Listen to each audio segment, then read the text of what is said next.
I don't learn my bunky's name, and not because I was like, oh, screw you guys. It's just like I'm passing through here. I don't want this place to become a part of me. I would get up every morning at like 4 a.m. I'd drink my coffee. I'd read my Bible, and I'd remind myself like this is not who you are.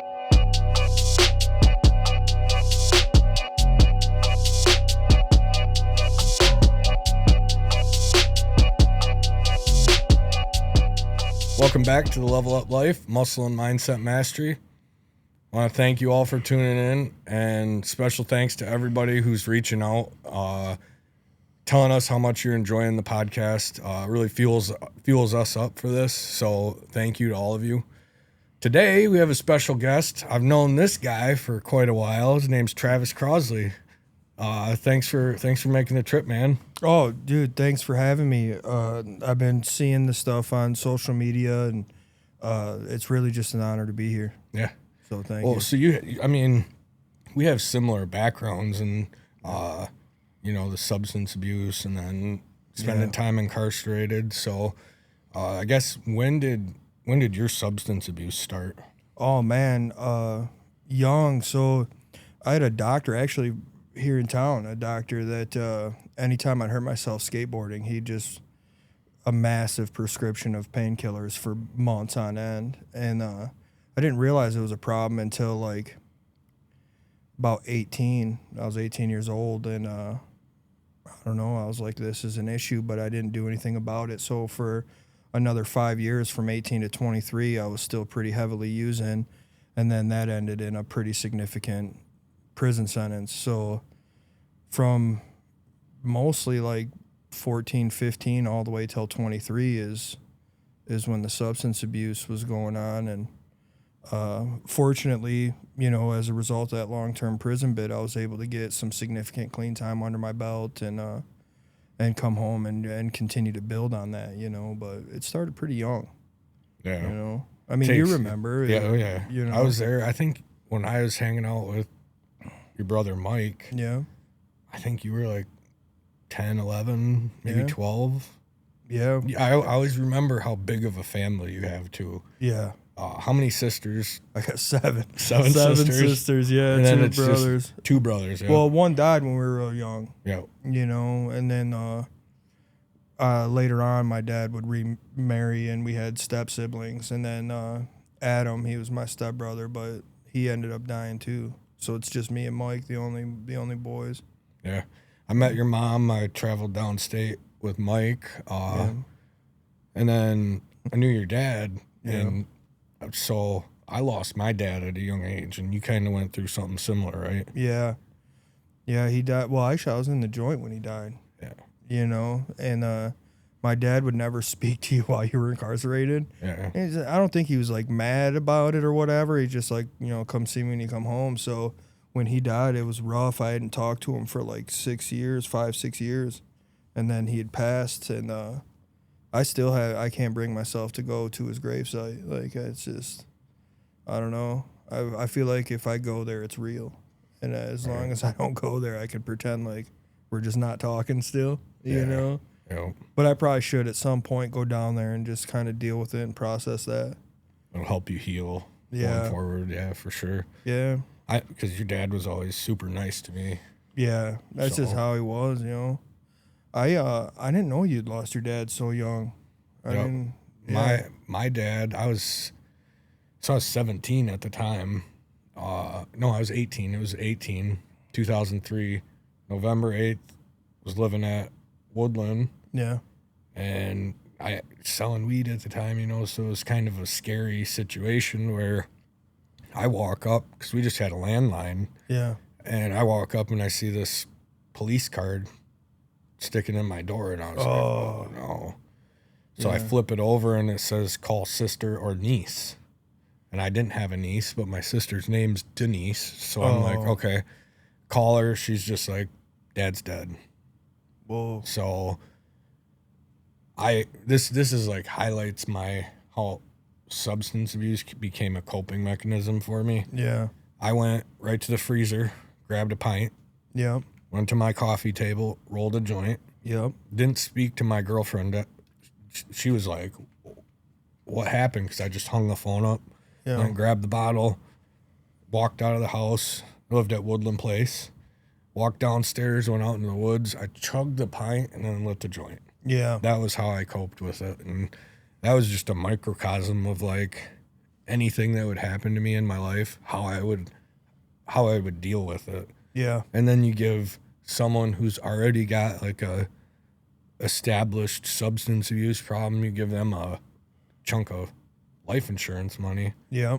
And it was like, I blew through that really quickly using, it was Oxycontin back then. Yeah. So Yeah. I got down, that was the worst I've ever been. I got down to 103 pounds or something crazy. My face was sunken in. Yeah. And, Well, that's how it goes. You know, you stop eating, you stop, really it's just getting high all the time, Yeah. and then your health deteriorates pretty fast when you do that. really dark place. Yeah. That's what really led me to wanting to get out of it. It was like, dude, I'm so sick of just feeling like this all the time, and it was like I was either going to get high, die, or go to prison, and I was cool either way, Fortunately, I ended up going to prison, but, at the time, it was like, I'll take, death, that's how it feels. But I feel like if I was to pin a root cause for substance abuse in my life would be I self-medicated to deal with like anxiety and depression, like the doctor prescribed me the painkillers is what gave me access to it.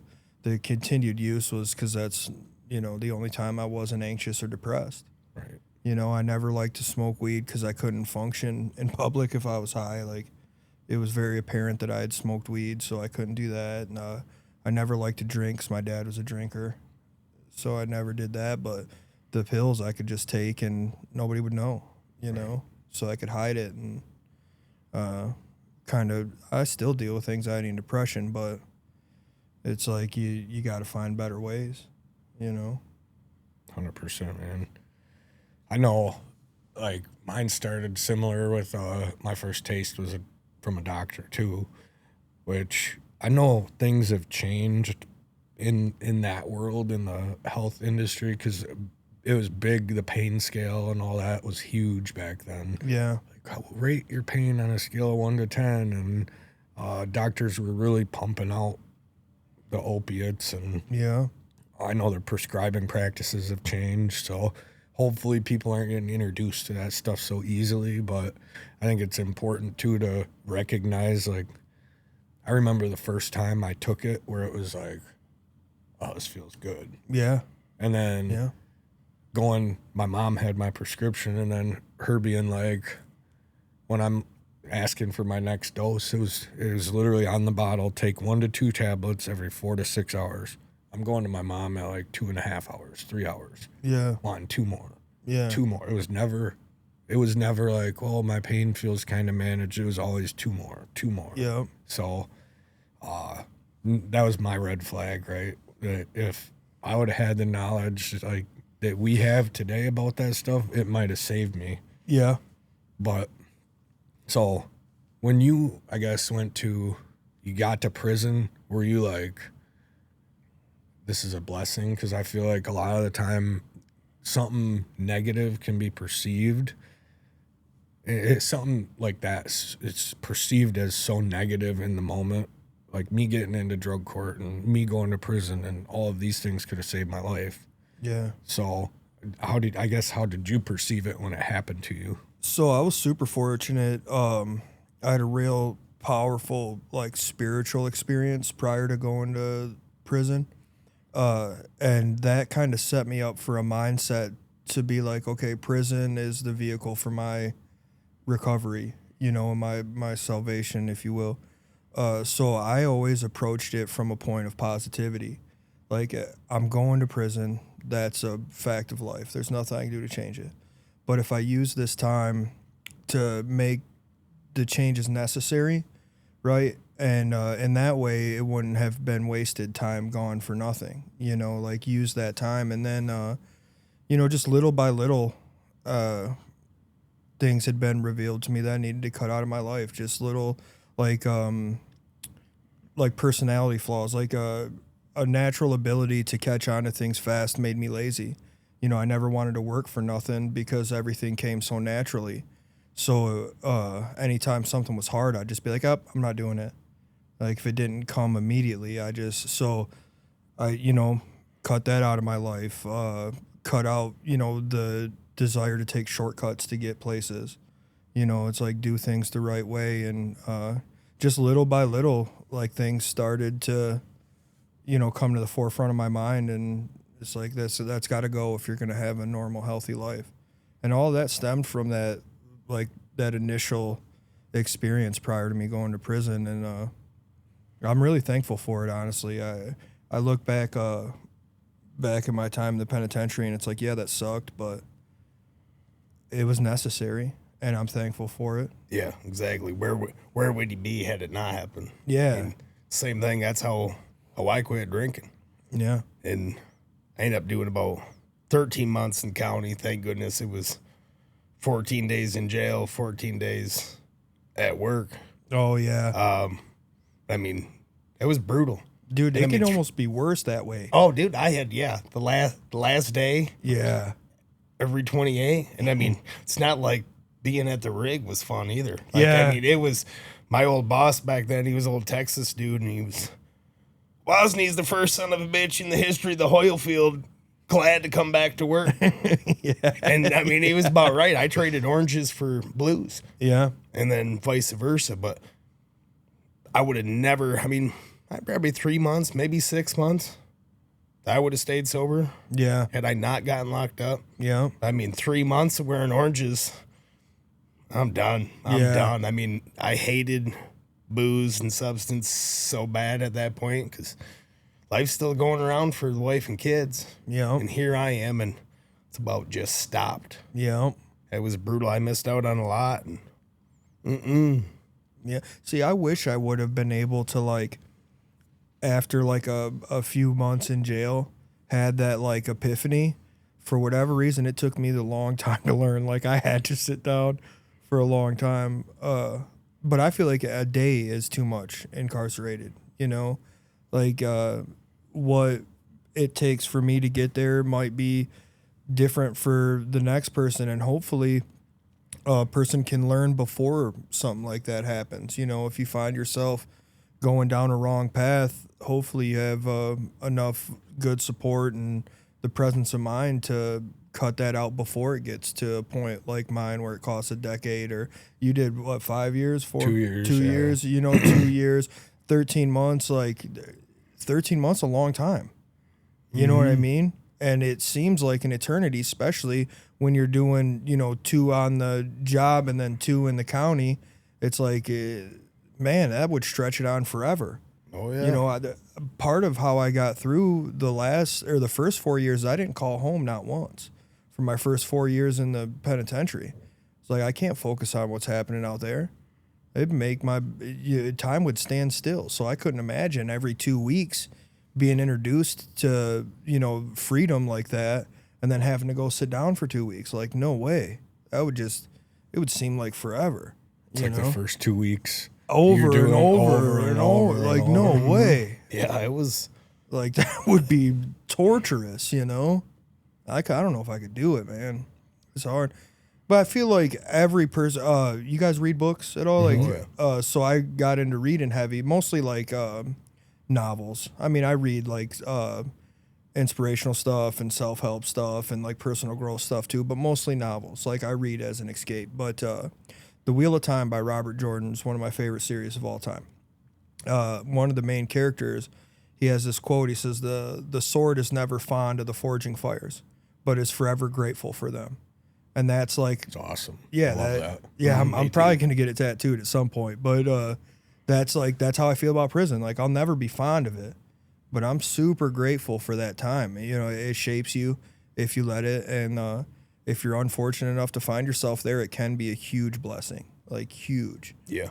Because you got all that time, Well, I remember, I don't know if you counted days in the beginning or kind of looked at. I made that mistake sitting in what was it, D Block in Jackson, and I'm like, all right, I got and it was like 700 days. Yeah. And I'm like, this season. Yep. And then it was just like a wave. I was drowning in my thoughts thinking about it. And there's other stuff in there where it's like, dudes in there aren't trying to, not everyone is trying to change when they get out. Most aren't. There's a dude trying to teach me how to cook meth. And I'm just like, dude, because as much as I wanted to change, I knew if I learned that stuff in there, if it comes to a time when I'm dope sick again, that stuff is going to become a resource. And I was just like, don't. The cycle would never end at that point. Mm-hmm. It got to a point I wouldn't learn anybody. I don't learn my bunkie's name. And not because I was like, oh, screw you guys. It's just like, I'm passing through here. I don't want this place to become a part of me. I would get up every morning at like 4 a.m. I'd drink my coffee. I'd read my Bible and I'd remind myself like, this is not who you are. Because if you don't, it will become a part of you. Like you wake up every day, you're surrounded by the most negative stuff ever. And people aren't trying to like teach you these things to screw you over. In their mind, with their twisted perception, they think they're helping you. Mm-hmm. You know, like, I'm going to teach this guy a hustle or whatever. But really, it's, you know, it's crippling you. It's, you know what I mean? And thank God I didn't fall into that trap because so many young men do. You know, there's a guy's name's Gene Madison. And I'm hoping that because the juvenile lifer law is changing, that he'll be able to come home. He's been in prison for 40 years now. Yeah, but he played a huge part in, like, me turning my life around. And he went in as a juvenile? Yeah, well, he was 19. He was running with these bikers, and Eugene knows how to break security systems. And they were like, hey, we need you to go pop this system at this gun store. Well, when he got there, it was like a super advanced system, but he didn't want to tell them, like, hey, we need to back out. So he went ahead and did it. This was in Lapeer. The police responded in like 33 seconds or something crazy. So he's in the store getting arrested. His co-defendant comes in, shoots and kills one police officer, shoots and wounds another. Eugene doesn't know what to do, panics and runs out. Even though he's not the trigger man, it's felony murder, life in prison, right? And he didn't testify against his co-Ds. And mind you, they're all in their like 30s and 40s. You know, he's a 19-year-old kid, got a baby son at home, you know. Well, he gets life in prison, and for the longest time, he just accepted, like, he, you know, he's not filing for a commutation, none of that stuff. Like, he's just like, this is what, you know, God has for me. But over the last, you know, 5-6 years, the juvenile lifer laws have been changing, and they're going to up it to, like, 21. And if it ups to 21, he'll get some action and be able to come home. But he's just was a fountain of wisdom for me. You know, at that pivotal time when I was like, I need to change, but I'm not sure how or what. And it was a lot. But Eugene Madison, I still talk to him sometimes, you know, and I hope he gets to come home because he deserves it. But yeah, he helped change my life, man. Yeah, I hope they do change that law. I know we go into juvenile center here. Oh, nice. Twice a week and train the kids, and it's like, man, some of these kids just been dealt terrible, terrible hands. They've been through trauma. They're just trying to survive, and it's just like, man. Now let's take a moment to thank our sponsors, Pine Haven Assisted Living. At Pine Haven Assisted Living, they believe in making every resident feel at home. Nestled in the peaceful countryside of Hemlock, Michigan, they offer compassionate care in a family-like environment where residents can enjoy independence with the support they need. Registered nurse-owned and operated, their team provides personalized care, home-cooked meals, and a range of activities to ensure your loved ones continue to live a fulfilling life. They also have alpacas and llamas on site to enrich the lives of their residents. Experience the warmth and comfort of Pine Haven. Call them today at 989-295-6632. That's 989-295-6632. Or you can visit them on their website at pinehavenassistedliving.com. That's pinehavenassistedliving.com for more information. Now, back to the Level Up Life. I mean, it's hard too. Like, I've tried to, and then I don't think you can analyze your past perfectly because we don't remember things perfectly. Right. But I remember thinking to myself at a very young age, like, prison is probably going to be a part of my future. Because, you know, you grow up poor, and I feel like our generation idolized a lot of that, like, you know, rap music, stuff like that. So, like, to us, it was cool to sell drugs. It was cool to, you know, commit crime and fight and all these things, and you get lost in that. And I think that's a really important point to make because, like, what music did we have, like, that was popular? And, I mean, you fall into this group or you fall into that group as far as music, yeah, you know, interests. But I remember, like, with your brother, I mean, we were driving around listening to Dayton Family. yeah. I know Ira Dorsey, bootleg. Yeah. I talk to him on the regular. He's Yeah. actually a super cool dude, lives in Lansing. He signed a bunch of his albums for my son, Dylan. Yeah. But he's actually a super good dude. Like, Yeah. like But he what doesn't do- lifestyle were they living? Exactly, you know, at the time, yeah.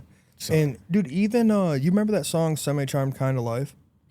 Mm-hmm. It was like every You know it. like high school I'd have to hear like it. theme song. I feel like "Semi-Charmed Kind of Life," baby. Oh, yeah. Dude, that song's about smoking meth and this girl that sells her body for meth. Really? Yeah, and it was like played at every school dance I went to. I feel like. Right. You know, and I never thought about these things at the time when I was young, but like you live through that music vicariously and it becomes a part of your identity, and then Idolizing. yeah, and you start making poor choices. And I mean, life is hard enough, especially at a young age. Your hormones are going nuts. I mean, and then you got this music that's kind of swaying your mood, and it's real easy to fall into that trap, especially if you're from a household that doesn't have a lot of direction. You know, if there's not somebody there like, hey, look, this is what your situation is now, but your actions will determine what it's going to be. You know, it doesn't have to stay like this. It doesn't have to, like, the outcome that you're thinking doesn't have to be the outcome that happens. Right. Like, you can have better if you know, make good decisions and work hard. And I wish I would have understood that. I mean, a ton of adults tried to tell me that, my father being one of them. I didn't listen, you know? I can relate. I mean, I got a lot of that too, but it was, you know, from people that didn't know. Yeah. Right? Like, you drank beer a couple times, or, you know, like, Yeah. you've never done this, and this. Like, Yeah. no, you're just trying to shut me down. Like, Yeah. piss off. Right? Like, I didn't have, you know, one of us. Yeah. And that's one that I say big time when we are at that juvenile center. Like, it's not even just about substances. We easily could have been right in the same building Yeah. 25, 30 years ago. I was in that building. Yeah. Like I MJCC or whatever. Yep. Yeah, like I was there. Yeah. You know? We were right under the radar, both of us, you know? Yeah, I mean, your brother, Yeah. he experienced it there, and Yeah. I remember, like, him and I were doing some of the same stuff.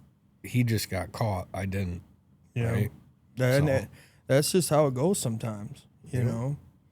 And at any one of those times when Mike had went and sat down as a juvenile, or when I had, or whatever, that could have been the thing that woke us up, you know, had we chose that.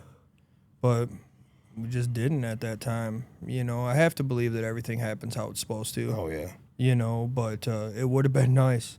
I wish we knew, but it's different for everyone. That, like, how do you turn on that receptiveness, right? How do you? It's an individual experience. For me, Yeah. my receptiveness didn't come from prison. I got out and I was like working my parole, you know, like drinking, Yeah. and then eventually the drinking led to injuries that led to relapse. That Yeah. boom, my overdose got me into drug court, Yeah. which it took me. It was like I overdosed and then I still kind of was using, because I'm looking out my window. I had drugs on me. I'm waiting for the cops to show up, right? Yeah. Like, I know I'm gonna get. Yeah. There's gonna be issue from this. It's just when. Yeah. And then being charged as I think they dropped the fourth habitual. They put it as a VCS second enhancement. Yeah. So a little bit different, no life tale, but then I'm in jail and I'm still complaining about it. And it was like my moment was complaining about being resuscitated, and I was like, man, Yeah. I'm messed up. Yeah, you're complaining about being brought back to life. Yeah. I need help. Yeah. That was my moment. But what, like these kids and people we know that are, you know, out there still doing it, I wish there was just like a flip we could switch for them where they would hear the message that we can change, right? Yeah. That's part of why like this is in existence, is because we can change. I've had multiple people on already that have made those changes and have done something beyond, you know, where they're an asset to the community, which you are. I try to be, Your community. You were just talking before we went live about you help guys stay out once they get out. Yeah. Tell us a little bit about that. So the nonprofit's called Second Chance Solutions. Focus primarily on returning citizens, you know, guys or men or women that are getting out of prison who have never been successful at staying out. You know, they get out and for whatever reason they find themselves back. Maybe they don't quite know how to cope with a normal living situation or have never experienced it, so they don't know what, you know, paying bills looks like. You know, maybe they grew up with, you know, heavy substance abuse in the family, and all they know is, you know, you get out, you use drugs or sell drugs or commit crimes and then go back. So even though they're trying to find some normal, they don't know how. Normal for them is dysfunctional, you know? So I found that it really helps me because I struggled hard for my first 2 years home. When I went in, cell phones didn't really exist. I came out, everything moves so fast and it's so loud, and it's like, how do you find any peace out here? You know, like, and it was hard. Like there was pretty consistently for the first 2 years, I wanted to end my life just because it was just so much all the time. And mind you, I mean, I was working, tattooing every day. You know, we owned our home, we owned the business, like everything was fine. And I still couldn't figure out like why I felt the way I felt. And so I just started to kind of deal with it internally and dissect it. And I think what it is just I never knew what normal was. You know, we grew up in a pretty dysfunctional home. My father tried the best he could, and I feel like he did a great job, but we just didn't know what normal looked like. And then trying to achieve that in a world that's so vastly different than what I had been used to for so long. It was just a ton of PTSD, anxiety, depression, and it was hard. So I started to work through it, and I found that when I worked with other guys that were going through what I was going through, it helped me cope a lot. You know, I can find myself giving advice to them while ignoring it myself, you know. So it kept me on my toes, and I just kept doing it and kept doing it. And then I started working with Mark McDowell, who was my parole officer. And he would be like, hey, these, you know, this person's getting ready to come out. I think you should work with them. And then I got with Dennis Winan, who runs the Reconnections program there. And he deals strictly with guys that are just getting out. And he puts them through this like 2-month-long course, and they learn a bunch of life skills, and they meet, you know, different contacts so they can have employment and housing and stuff like that. And it just kind of grew into this thing. And eventually I was like, you know, we might as well just make it official, you know, start a nonprofit and use whatever resources that we can gather to help these guys get out and stay out. And it kind of comes from a selfish place because, like I said, it keeps me, you know, not losing my mind. You know, it keeps it fresh for you. Yeah, and I don't know if it'll ever go away. I still can't be in a crowd. If I get bottlenecked and there's like people bumping into me, I wig out, dude. I body slammed a dude in Detroit like 6 years ago, trying to get on the people mover at a tattoo convention. You know, just mind my business, walking. We're getting bottlenecked through the door. This gentleman bumped into me, and I just, next thing I know, I'm over top of him, and he's like, what the hell?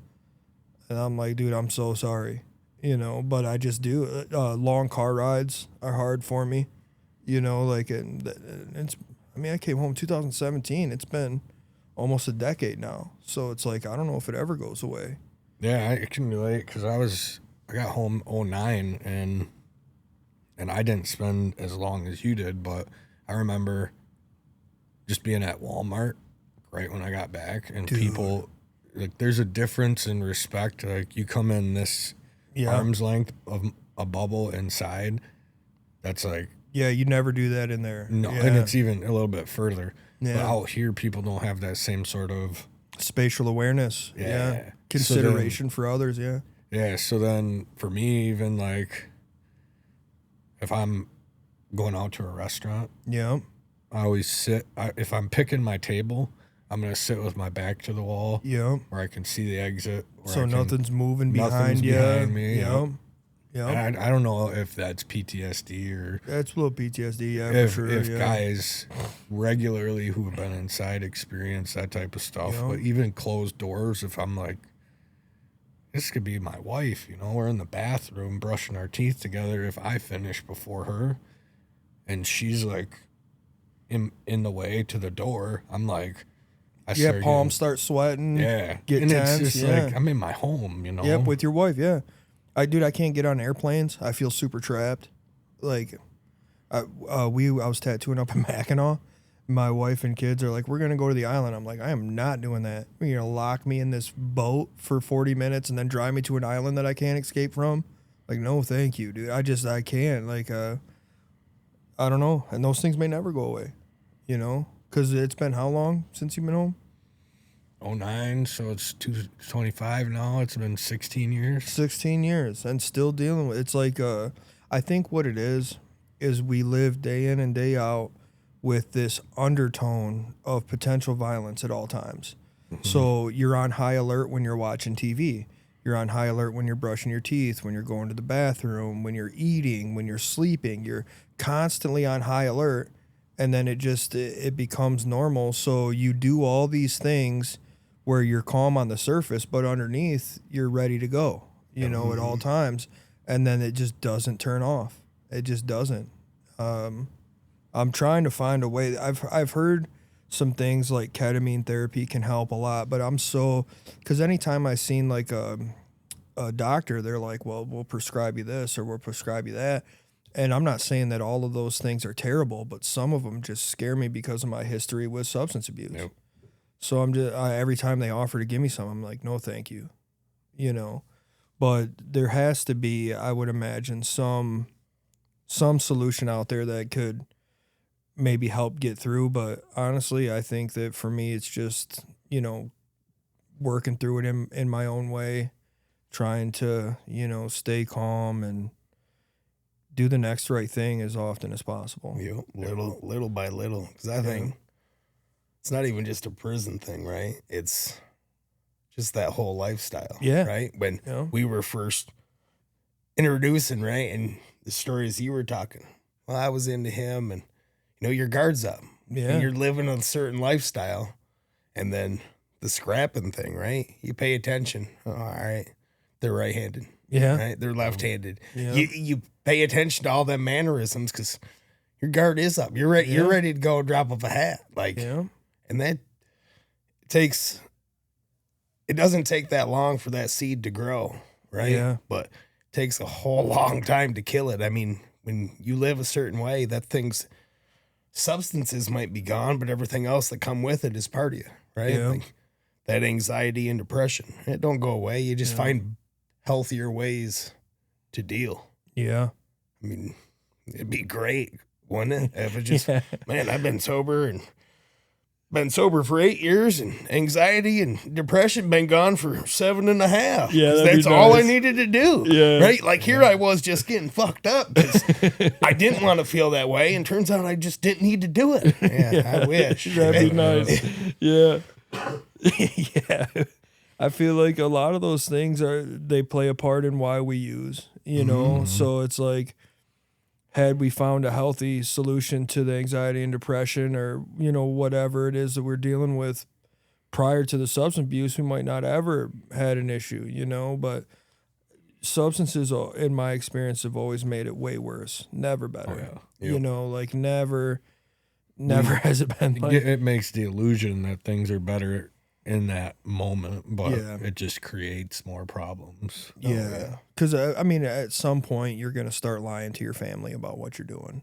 And then you're going to start slacking off at work. And then your relationships, obviously, you're burning that trust, right? So that's another thing that's super easy to lose, super hard to get back, And then you got this mountain of problems that's just piling up. And the whole time you're numbing everything. So you can't even form a coherent plan to overcome this stuff. So it's just getting worse and worse and worse. And then eventually it comes to a head and you're sitting, somewhere you really don't want to be. Like, how the fuck did I get here?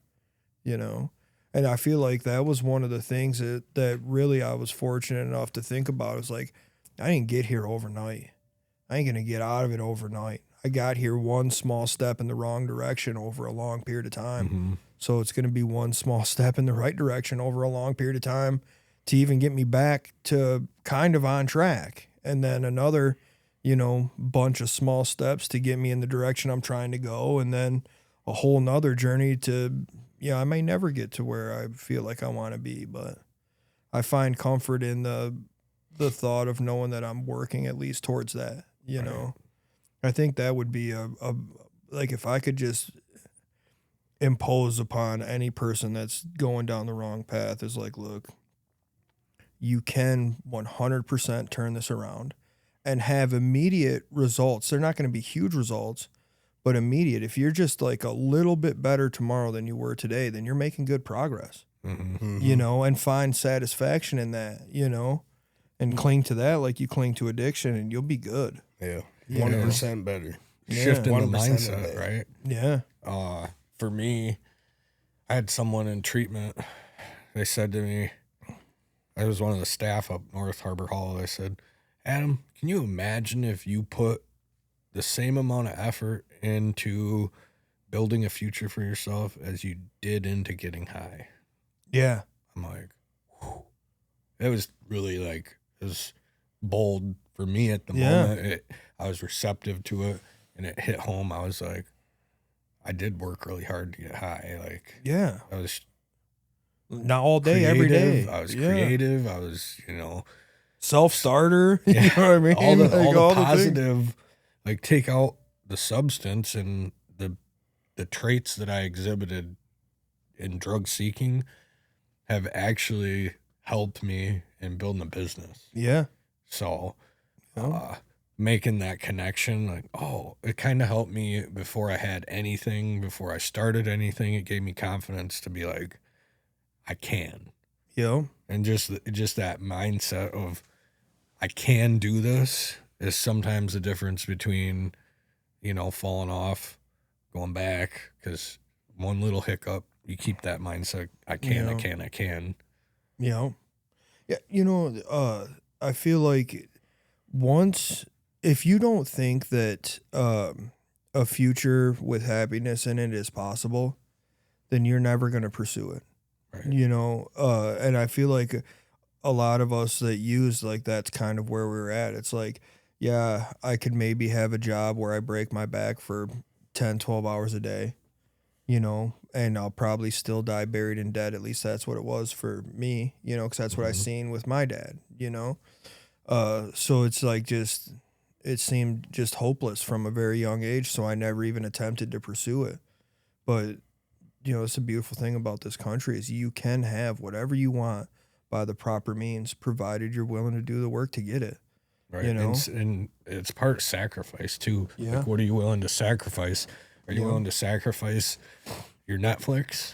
Yeah. Are you willing to sacrifice your sleep early in the morning to get to the gym, whatever it may be? What are you willing to sacrifice? Yeah. Are you out chasing girls, or are you in the lab, working on your goals? Where are you spending your time? When at one point I had fired every artist that worked for me all at once because I had made some poor hiring decisions early on, and I mean mistakes you make as a early business owner, But I was like, man, these guys are going to ruin my dream, and I'd rather fail on my own than feel like I let these guys ruin it for me. So I fired them all, and from the time I woke up till the time I went to bed, I was tattooing. Like literally from like when my feet hit the ground to my head hit the pillow, I was tattooing all day, every day.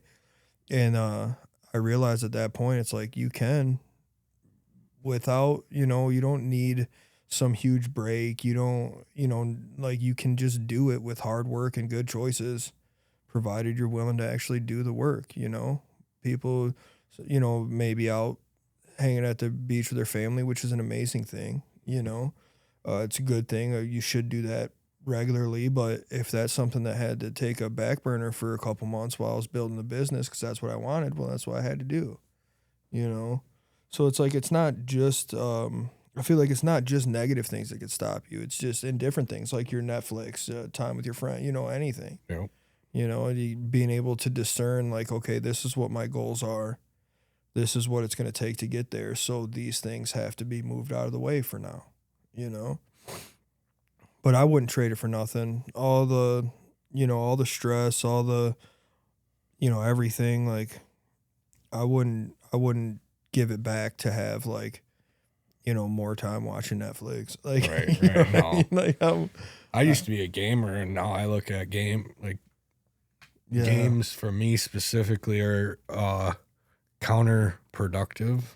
yeah, There's nothing I'm gonna gain from sitting down playing Call of Duty Black Ops. There's some R&R involved in that for some people, but for me, if I'm relaxing, not working towards something, I want to spend time with my wife, yeah, my stepsons, my friends. You know, that's playing fast pitch softball for me. yeah, Something that feeds my competitive spirit, keeps me going, right? yeah. That's what Eugene used to say to me all the time. He'd be like, you know, it's okay to you know, read a book or whatever. He's like, but it's not like the greatest good, you know. Right.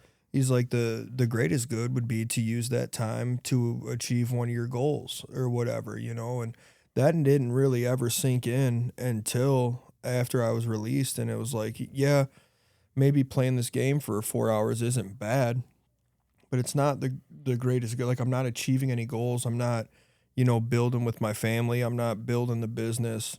And time's the most precious resource we have. 100%. You know, we can never get more of it. And so We never know how much we have. yeah, we not, you know what I mean? So it's like if every moment that you spend your time on, it's like money, you know, you're spending it. And then if you're making poor investments with your time, you're going to get poor results and maybe not even poor results, maybe just indifferent results. Like, it's like, yeah, you know, you're not ending up in prison or jail or risking your life, but you're not chasing your dreams either. Right. You know, you may be caught up in a life of mediocrity, which is, there's nothing wrong with that. Like if you're happy with that, but if you're not, think about where you're spending your time and really push. Because I look at it like this, like succeed or fail, you will still have felt better having tried it. You know, you can look in the mirror and be like, I gave it my all and I'm okay with what the results were because I left everything on the field. You won't have to wonder what if, you know. And that was my biggest thing. It's like, I don't want to look back on my life and be like, you know, I never really tried. Because that would suck. Like, just be like, what if, you know? And honestly, I feel like any success that I have is because I'm not afraid to shoot my shot. Right, You know what I right. mean? If I'm at a tattoo convention, I'll have conversations with the most successful tattoo artists there, or, you know, and because of that, I've been super fortunate to work around some of the best in the world and make some really great connections. And you're just really fortunate in my tattoo career, just out of like, I got nothing to lose. You know, if I don't pursue this, I'm going to just have what I have now, which is fine, but Right. I might as well push for something more, you know? That is kind of the mindset I went into with this right here is, Yeah. you know, like what's the goal here, right?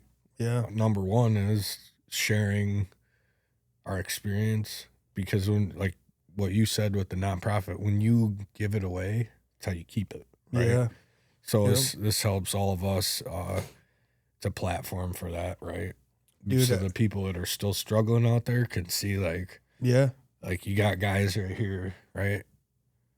Buddy Answer, I mean, Dan James, there's been guests that have came on here. Even like the work you're doing with those guys, like the changes to the justice system that Yeah. Swanson's making, that, you know, I have the pleasure of having Judge Beal come on this show in the future, and John Lauterbach, who owns this. He sentenced me to prison, and Judge Beal was in recovery court. Now I consider those two colleagues, and I get to sit down with them and share, because they're just doing their job. The police are just doing their job, and it's like sharing ideas, perspectives. It's how change happens. So you know, I've a lot of people don't know this about me, but I'm not really comfortable in a setting like this. Like, it's like high anxiety for me. And my wife was like, well, why do you do it? And I'm like, well, if even one person can look at something that we do and pull some hope for that, right? And even if it doesn't take root right away, maybe 6-8 years from now, they'll be sitting down thinking about the 3 guys they seen on that podcast one time. Something clicks for them. And it's like, that's what makes it worth it for me. I have a client that said, I didn't know what the duff in the forest was. He explained it to me, but like what we do in the juvenile center, what you're doing with the people getting out in reentry, and we're planting seeds, right? There's this layer, they call it the duff in the forest, where seeds can't actually grow. But given time, they'll take root. It could be 50 years from now. It's our job to just spread the seeds in the duff and then let them grow, right? Whoever out there is listening, like you said, if it's 8 years from now, if it's 10 years, if it's... Well, I had like this real negative, it wasn't negative, it was just like probably not thinking about things in the best light. But anytime I get interviewed for like the news or a magazine or whatever, it's always like heavily focused on my past in the prison system, Mm-hmm. And I feel like they wheel me out like some trained monkey. And they're like, look at this ex-con doing like normal stuff, Mm-hmm. And it's like, man, it's so condescending. And that's a terrible way to look at it. I shouldn't view it that way. Right. But that's how I was feeling all the time. And it got to be like really hard to accept invites to do like interviews and stuff. So it's like, man, I just feel like nobody would bat an eye, I don't think, if I didn't have a past with, being in trouble and stuff like that. Like, it's just stuff to help the community, it's nothing crazy or whatever, but because of my past, it's like being made a big deal, and it makes me feel like these things shouldn't be celebrated, right? Like, this is just what you should do. You should try to better your community, But you're a beacon of light for people. That, not only the people that have struggled, are struggling, are locked up in prison, just got out. I mean, think of the families, like the person that has a friend in prison, or the person that their son is in prison, or like you sharing, and whether it's TV5, whatever, them sharing your story is a beacon. It's a light, right? It's like the Northern Star for someone. That's the hope, right? Like, that's, because seriously, it's like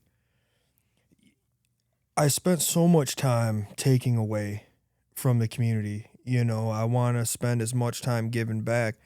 And I do. I think it's a good thing, and I believe in it, but I don't feel like I deserve a pat on the back for that, right? Like, I feel like just as a man, that's what I should do. So it's hard for me to accept any recognition for that. But I also want to make sure that somebody who needs it or may need it or could use it in the future or whatever, like, at some point, my hope is that it will make a difference. That's it. Like, if all it is me being uncomfortable for a half hour or whatever, and that might be something that helps a person change their life, then I'll do it every day. You know what I mean? Like, I was uncomfortable for a really long time with no problem. So, you know, to be uncomfortable with the hopes of having some positive gain, it's like, I can do that, you know? Well, keep going, man, because you're doing awesome things. You're doing awesome things, man. Seriously, this is awesome. I appreciate you coming on, man. Everybody, thank you for tuning in. Hit that like, subscribe, tell your friends to tell their friends, and so on. Thanks again.